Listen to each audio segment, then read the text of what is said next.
Well, the budget is just days away and Finance Minister is all set to present her 8th budget. Let's take a look at the demand of the taxpayers from this budget will be presented later this month.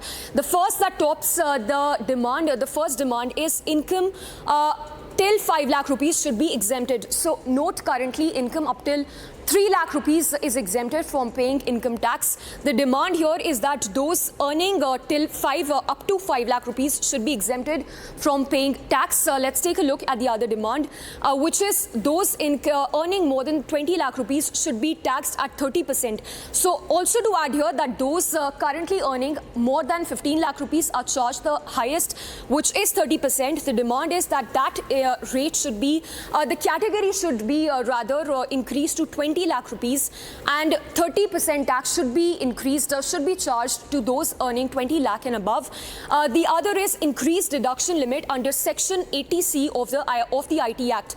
So currently the deduction limit stands at 1.5 lakh rupees, which remains unchanged for the last couple of years. The primary demand here being that 1.5 lakh rupees should be further increased to somewhere between 2 lakh to 2.5 lakh rupees, and that would be under Section 80C of the IT Act. Let's take a look at the other demand of the taxpayers here, which is increase the standard deduction limit. Now, this is also something very important which was taken up in the pre-consultation meets that the Finance Minister has been holding with the stakeholders, which is increase the standard taxation deduction limit, which stands at 50,000, beg your pardon.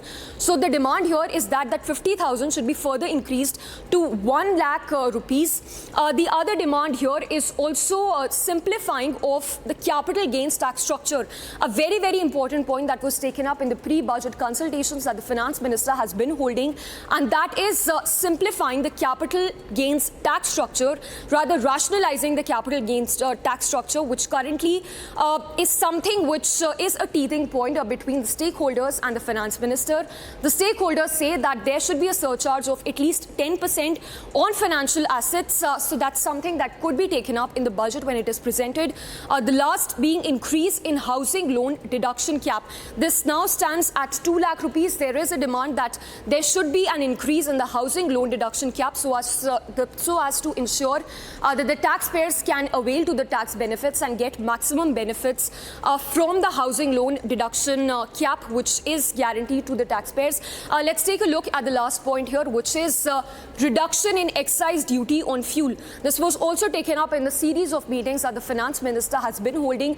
But that being said, it's going to be a tough challenge for the Finance Minister to strike the right balance in order to meet the fiscal deficit target. So remains to be seen how the fiscal prudence is exercised by the Finance Minister, given that this is going to increase the budget, increase the expenditure of the Finance Ministry, and remains to be seen how that financial prudence is exercised so as to ensure that there is a right balance that is struck and the fiscal deficit target is met for the current financial year.